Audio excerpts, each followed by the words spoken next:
안녕하세요, 신작가입니다. 일본에서 어느 한 애니메이션이 엄청난 대박 행진을 하고 있습니다. 그냥 흥행에 성공한 것이 아닌 사회 현상으로까지 발전했고 일본의 총리까지 이 애니메이션의 대사를 인용할 정도입니다. 심지어는 이 애니메이션을 본 사람들이 보지 않은 사람들을 공격하는 현상까지 나오고 있습니다. 그만큼 일본에서 메가 히트 행진을 하고 있는데 이러한 일본의 사회 현상을 통해서 일본 문화의 몰락을 엿볼 수 있습니다. 일본 애니메이션 귀멸의 칼날이 일본에서 엄청난 흥행 행진을 하고 있습니다. 코토우게 코요하루의 만화 귀멸의 칼날은 사람을 잡아먹는 도깨비가 존재하는 가상의 일본을 무대로 도깨비에게 가족을 잃은 주인공 소년 탄지로의 이야기를 그린 작품입니다. 귀멸의 칼날은 공개 10일 만에 매출 100억엔을 돌파했고 이는 일본 영화 사상 최단기 최고 흥행 수입을 기록한 작품이라고 일본에서는 크게 보도되고 있습니다. 일본 업계에서는 귀멸의 칼날의 이례적인 인기 배경에 대해서 원작 만화 자체가 잘 만들어졌고 원작이 팬덤을 형성한 데다가 원작에서 가장 인기 있는 스토리를 높은 영상 품질로 만들어낸 것이 사람들의 발길을 극장으로 향하게 했다는 분석을 내놓고 있습니다. 현재 일본 영화업계는 극장판 귀멸의 칼날이 일본 영화 최고 흥행 수입 수준인 300억엔 고지에 올라설 것으로 전망하고 있습니다. 현재 일본은 코로나로 인해서 어려운 경제 상황이 이어지고 있는데 이 애니메이션 하나로 인해서 커다란 숨구멍이 열렸다고 해도 과언이 아닙니다.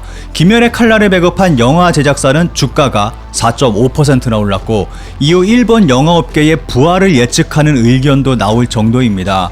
그리고 각종 관련 상품들이 쏟아져 나오고 있어서 또 다른 산업으로의 확장도 보여주고 있습니다. 외국인이 사라진 교토의 기념품 상점들은 귀멸의 칼날 정용삽이 되어버렸고 이 애니메이션과 관련 있는 장소는 성지화가 돼서 수많은 관광객들이 몰리고 있습니다. 심지어는 스가 총리가 국회 연설 중에 귀멸의 칼날 대사를 인용하기도 했고 2020년 아기 이름 중에 이 애니메이션과 관련 있는 이름이 급증하는 현상도 보여주고 있습니다. 이런 상황 가운데 일본 사회에 고질병도 나타나고 있습니다. 키메하라는 불법, 귀멸의 칼날 붐 뒤에는 아직 안 본 거야? 라는 강요. 일본에서는 새로운 신조어까지 등장했습니다. 귀멸의 칼날과 괴롭힘을 뜻하는 단어가 합쳐져서 키메하라라는 단어가 만들어졌는데 애니메이션을 본 사람들이 아직 보지 않은 사람들에게 볼 것을 강요하거나 또는 괴롭히는 등의 행동을 하는 현상을 말합니다. 애니메이션을 보지 않았는데 영화를 자꾸 보자고 하면 화가 나요. 지 맘대로 데려가려고 해요. 이 현상이 얼마나 심각하면 방송에서도 그 심각성을 소개하고 있고 심지어는 법적으로 어떤 문제가 있는지에 대한 기사까지 나오고 있습니다. 지금까지 살펴본 현상들은 어느 사회에서나 볼 수 있는 현상이라고 생각합니다. 한 영화가 엄청난 흥행을 하게 되면 그 지역 사회에 크게 영향을 끼치는 것은 당연합니다. 그런데 일본의 문제는 따로 있습니다. 정말 심각한 일본의 문제는 문화의 갈라파고스와 정치의 간섭, 혐한에 있습니다. 우선 귀멸의 칼날은 디즈니 같은 가족용 애니메이션도 아닌 어린이, 청소년이나 오타쿠들이 좋아할 만한 애니메이션입니다. 그런데 이런 작품이 전 국가적 붐이 일고 있다는 것입니다. 한 예로 일본의 경우 전 세계적으로 흥행을 한 어벤져스조차도 일본 애니메이션에 밀려서 흥행 1위를 못했습니다. 그만큼 일본은 문화적 갈라파고스가 심각한 상황입니다. 두 번째 문제로 정치적 간섭에 있습니다. 2018년 일본 영화 어느 가족이 프랑스 칸 영화제에서 최고상에 해당하는 황금종려상을 받았습니다. 그런데 일본의 분위기는 조용했습니다. 당시 총리였던 아베 전 총리는 자국 스타나 운동선수의 해외 수상을 유난히 좋아하던 사람입니다. 아베 총리는 평창올림픽에서 금메달을 딴 한우 유주루 고다이라 나오 선수에게 축하 전화를 건 것은 물론이고 일본 국적도 아닌 일본계 영국인 소설가 가즈오 이시구로의 노벨문학상 수상 소식에 함께 축하하고 싶다는 메시지를 전하기도 했습니다. 그런데 어느 가족의 수상에 대해서는 아무 말도 안 하며 침묵을 지켰습니다. 세계적인 상을 받고 일본으로 돌아온 고레에다 감독을 기다리고 있었던 것은 우익들의 공격뿐이었습니다. 이렇게 일본에서 환영받지 못한 이유는 영화가 일본의 어두운 면을 담았다는 것과 그동안 고레에다 감독이 영화나 인터뷰에서 지속적으로 반아베 의견을 내왔기 때문이었습니다. 심지어 일본의 서점에서는 무라카미 하루키의 책을 판매하지 않는 서점들이 상당수 존재합니다. 그 이유는 소설 속의 난징 대학살에 대해서 이야기했기 때문입니다. 이 내용은 제 영상 일본 서점에 무라카미 하루키 책만 없는 이유에서 자세히 볼 수 있습니다.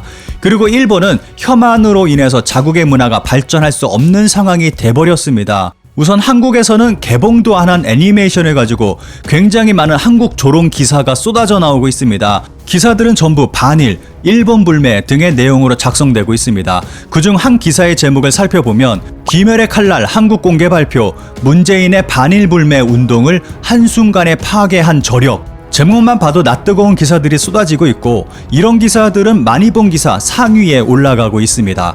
한국에서는 해당 애니메이션이 12월에 공개됩니다. 그런데 일본에서 내세우는 주장은 다음과 같습니다. 일본에서도 대박을 쳤기 때문에 한국에서도 대박 날 것이 분명하다. 게임 동물의 숲도 대박이 났고 플레이스테이션 5도 대박이 났다. 없어서 못 파는 상황이다. 귀멸의 칼날은 한국에서도 만화 첫 연재부터 인기가 좋았기 때문에 안 보고는 못 베길 것이다 라는 논리로 한국인들은 선택적 불매를 하고 있다고 조롱하고 있습니다. 일본 불매를 강하게 외치는 와중에 동물의 숲, 플레이스테이션 5의 매진 행렬은 분명 부끄러운 일입니다. 그런데 이로 인해서 아직 개봉도 안 한 애니메이션 가지고도 조롱받고 있는 상황입니다. 12월 귀멸의 칼날이 일본의 예상처럼 한국에서도 대박이 날지는 지켜봐야 할 것입니다. 일본의 경우 혐한 때문에 한국 작품의 본질을 못 보고 조롱의 대상으로만 삼고 있습니다. 대표적으로 기생충을 들 수 있습니다. 전 세계가 영화 기생충에 열광하고 있을 때 일본은 다른 곳에 집중했습니다. 일본의 기생충 제목부터가 의도된 것이라는 생각이 들 정도입니다.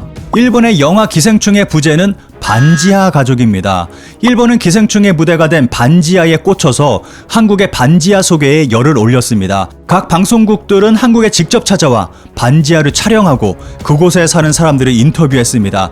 일본은 TV, 잡지, 신문 등 모든 매체들이 한국의 반지하에만 초점을 맞춰 보도했습니다. 그 결과 일본인들의 머릿속에는 영화 기생충에서 반지하가 무엇을 의미하는지는 알지 못하고 한국의 반지하 문화만 머릿속에 남게 됐습니다. 일본에서 기생충은 일본 영화에 밀려서 역시나 흥행 1위를 하지 못했습니다.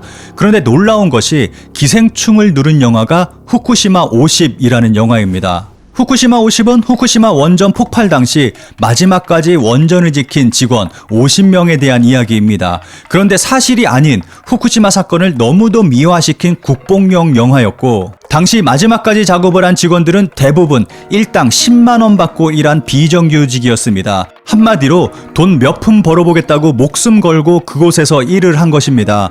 당시 작업자 50명은 대부분 방사능 픽폭으로 부상당했거나 사망한 상태입니다. 그런데 일본 정부는 방사능 픽폭과는 무관하다는 주장을 하고 있고 당시 사건을 미화하는 영화까지 만들어냈습니다. 일본 정부는 올림픽 전에 영화를 개봉해서 후쿠시마는 안전하다는 것을 알리려 했습니다. 그래서 일본 전국적으로 엄청난 홍보를 했습니다. 그런데 역시나 일본에서는 제대로 먹혀들어서 기생충을 누르고 흥행 1위까지 할 수 있었습니다. 일본은 문화적 갈라파고스화로 인해서 자국의 애니메이션이 큰 영향력을 발휘하고 있습니다. 이러한 현상은 문화의 다양성이 이루어지는데 큰 걸림돌이 됩니다. 그리고 정치적 압박으로 인해 세계적인 상을 수상해도 환영받지 못하는 상태까지 와버렸습니다. 이 부분은 중국도 마찬가지로 이런 사회에서는 다양한 작품이 탄생할 수 없고 소재의 다양화가 이루어질 수 없습니다. 친정부 성향의 작품만 만들어져서 문화의 발전을 해치는 주요한 원인이 됩니다. 이런 독재 정치 속에서는 절대로 문화가 발전할 수 없습니다. 그리고 일본은 혐한으로 인해서 작품의 근본적인 부분을 보지 못하고 있습니다. 한 사회의 문화가 발전하기 위해서는 좋은 작품이 말하고 있는 주제를 파악하고 배워야 할 때 가능한 일입니다. 하지만 일본은 작품의 본질을 보지 못하고 있습니다. 일본에서는 귀멸의 칼날이라는 애니메이션이 역대급 흥행을 하고 있습니다.